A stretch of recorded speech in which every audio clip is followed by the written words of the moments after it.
Hola, ¿qué tal? Muy buen día. Este es el noticiero UPC informativo donde la salud siempre es lo más importante. Transmitiendo desde la ciudad de Cartagena, los saluda Carla García. Comenzamos con la noticia que ha captado la atención estos últimos días en el gremio de bacteriólogos del país. Se ha informado sobre una gran alteración del eje corticotropo en la población colombiana, generando incertidumbre sobre qué es y cómo afecta a la salud. Se tiene entendido que es un conjunto complejo de influencias directas e interacciones retroalimentadas entre el hipotálamo, la glándula pituitaria y la glándula adrenal o suprarrenal. Una glándula pequeña, pareada, de forma piramidal localizada en la parte superior de los riñones. Este eje es una parte esencial del sistema neuroendocrino que controla las reacciones al estrés, regula varios procesos del organismo como la digestión, las emociones, la conducta sexual y el metabolismo energético, produciendo hormonas esteroideas encargadas de la supervivencia y del enfrentamiento a condiciones externas, respuestas homeostáticas y estrés, tono cardiovascular, respiración, metabolismo, funciones gastrointestinales y sistema inmune. Para más información, en nuestro set se encuentra Ricardo de la Mora con una de las bacteriólogas de la UPC. Adelante, Ricardo. Así es, Carla. Desde nuestro set daremos más información sobre este tema de interés social y con nuestra profesional, la doctora Marcela Reyes, resolveremos las dudas. Bienvenida, doctora. Gracias, Ricardo, a ustedes por la invitación y buenos días a nuestros televidentes. Doctora Reyes, continuemos. ¿Cómo se regula o cómo funciona este eje? Claro, Ricardo. Los elementos claves de este eje son principalmente el núcleo paraventricular del hipotálamo, que contiene neuronas neuroendocrinas que sintetizan y secretan vasopresina, y la hormona liberadora de corticotropina conocida como CRH. Estos dos péptidos regulan el lóbulo anterior de la glándula pituitaria y a su vez la ACTH actúa sobre la corteza adrenal, que produce hormonas glucocorticoides, principalmente cortisol en respuesta a la estimulación por ACTH. Los glucocorticoides a su vez retroactúan sobre el hipotálamo y la hipófisis para inhibir así la producción de CRH y ACTH, un ciclo de retroalimentación negativo. Disculpe que interrumpa, doctora, pero usted mencionó el cortisol. ¿Qué función cumple este? Bueno, Ricardo, lo que podemos decir del cortisol es que este es la principal hormona del estrés y tiene efectos en muchos tejidos del organismo, incluyendo el encéfalo, en donde actúa en dos tipos de receptores, los receptores de mineralocorticoides y los receptores de glucocorticoides, que se expresan en la superficie de muchos tipos de neuronas. Un destino importante de los glucocorticoides es el hipocampo, que es un principal centro de control de este eje. Y dentro de la regulación que preguntabas, el hipotálamo secreta la hormona liberadora de corticotropina, la cual viaja a la hipófisis anterior a través de la circulación portohipofisiaria y allí estimula la síntesis y la secreción de hormona adrenocorticotrópica. Es liberada al torrente circulatorio, debido a que posee efectos tróficos sobre la glándula adrenal, estimula la síntesis de cortisol en la zona fascicular y cuando se eleva la concentración de cortisol en sangre se inhibe la secreción de hormona adrenocorticotrópica mediante retroalimentación negativa. ¿En qué situaciones está sometida a la liberación de cortisol y qué situaciones pueden desencadenarla?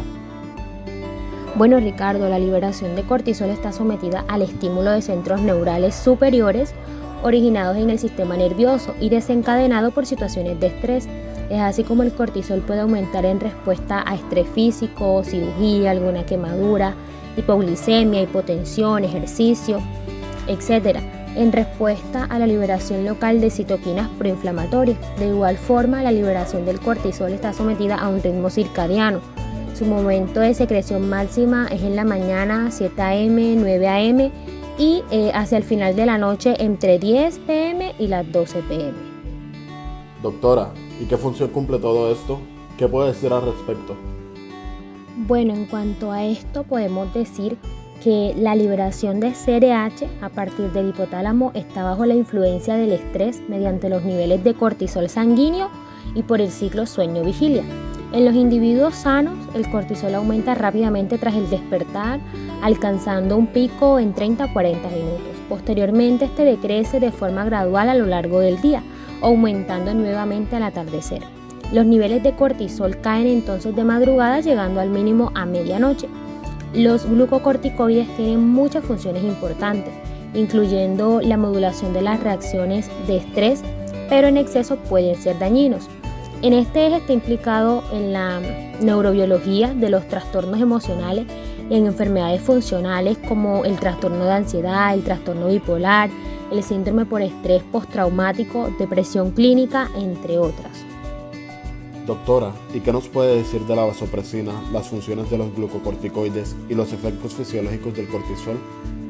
Bueno, la vasopresina se puede concebir como una hormona conservadora de agua y por ello también se le conoce como la hormona antidiurética. Esta se libera cuando el organismo se deshidrata y tiene poderosos efectos sobre el riñón para que conserve el agua. También es un poderoso vasoconstrictor. En la función de este eje son importantes algunos bucles de retroalimentación. La vasopresina se sintetiza en las neuronas parvocelulares del hipotálamo, al igual que las CRH, y son secretadas en conjuntos. Pero la vasopresina tiene un efecto estimulante débil comparado con la CRH, por lo que más bien cumple una función en potenciar las respuestas de estrés para llevar al máximo los niveles de ACTH. En cuanto a la función de los glucocorticoides, pues estos responden al estrés, favorecen la gluconeogénesis, lipólisis, aumentan la glucemia, disminuyendo captación de glucosa por músculo y tejido adiposo, inhiben síntesis de colágeno, afectan el sueño, aumentan la contractibilidad cardíaca, resistencia vascular, tienen funciones antiinflamatorias y también pues de supresión del sistema inmune. Bueno, y en los efectos fisiológicos del cortisol, pues este es una hormona glucocorticoide producida en la zona fascicular de la corteza de las glándulas adrenales. Su síntesis y liberación dependen de estímulos centrales como la hormona adrenocorticotrópica y periféricos. Una vez en sangre, entre el 75 y 80% está unido a proteína transportadora y solo una pequeña fracción se encuentra en estado libre. Es metabolizado en hígado y sus productos que son más polares se pueden excretar por vía renal y biliar. Ejerce funciones en todas las células del organismo. Participa en la regulación de funciones vitales relacionadas con el metabolismo energético, el mantenimiento de la bulimia, modulación inmunológica, el crecimiento, producción de los elementos formes sanguíneos y a su vez incide en funciones del sistema nervioso central y autónomo. Doctora, una de las cosas más comentadas son las patologías de este eje y luego de esta indagación en el tema, creo que podemos abordar este punto. Sí, claro, Ricardo, y es que esta es una de las partes más interesantes y más importantes en todo esto. Y aquí podemos encontrar síndrome de Cushing y enfermedad de Cushing. En el síndrome de Cushing, este es de origen suprarrenal, donde las glándulas renales producen demasiado cortisol de manera autónoma y este nivel de cortisol inhibe la secreción de CRH y ACTH en las glándulas hipotalámicas e hipofisiarias. En la enfermedad de Cushing, un tumor hipofisiario produce ACTH que estimula la producción de cortisol en las glándulas suprarrenales. Ahora, también puede existir una secreción ectópica de ACTH, donde un tumor no hipofisiario produce ACTH, estimulando la producción de cortisol y esos niveles elevados de cortisol inhiben la secreción de CRH y ACTH. Esto es muy interesante, doctora. Incluso en la sintomatología se dice que los pacientes tienen cara de luna llena con una apariencia pletórica, obesidad troncal con panículos adiposos supraclavicular y nucal prominentes, y por lo general las porciones distales de los miembros y los dedos son muy delgados. ¿Qué nos puede decir acerca de esto? Sí, tienes toda la razón. El paciente suele experimentar consunción muscular, debilidad, la piel se torna delgada, atrófica, con cicatrización inadecuada de las heridas y formación de hematomas con mucha facilidad.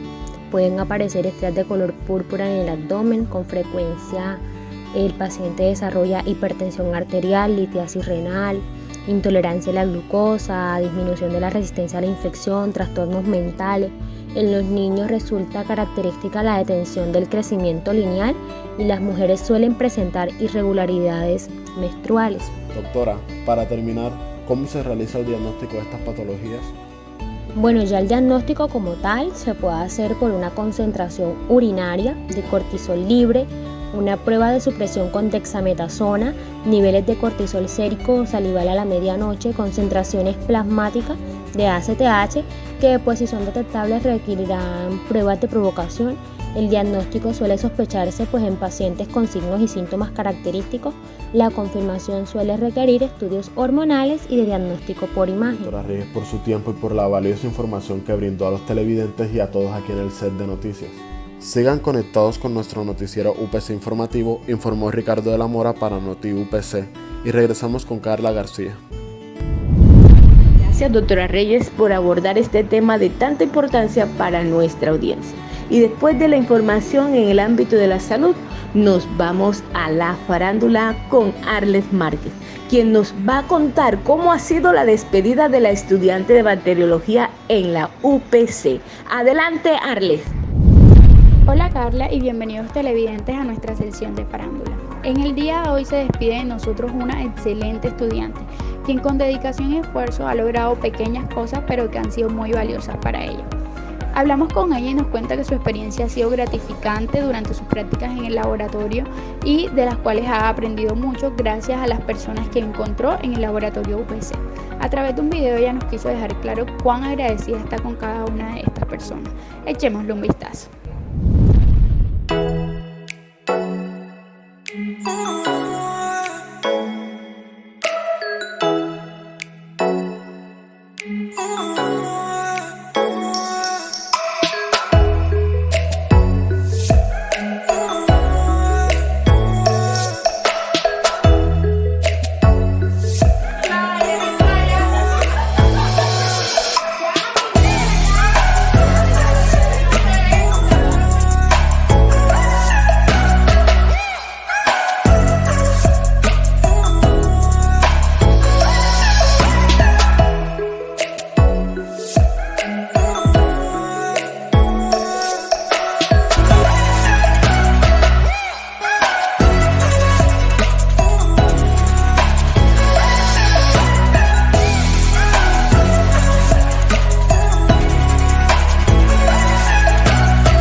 A través de este video nos podemos dar cuenta que la motivación no viene solo del interior o de la familia, sino que las personas que nos rodean también pueden llegarnos a inspirar y ayudarnos a ser mejores personas con ganas de cumplir nuestras metas y todos los objetivos que nos propongamos.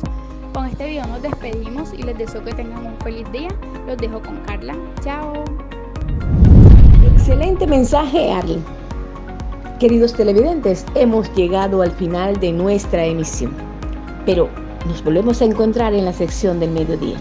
Por lo tanto, sigan conectados al canal Salud UPC. Les habló Carla García, Noticias UPC.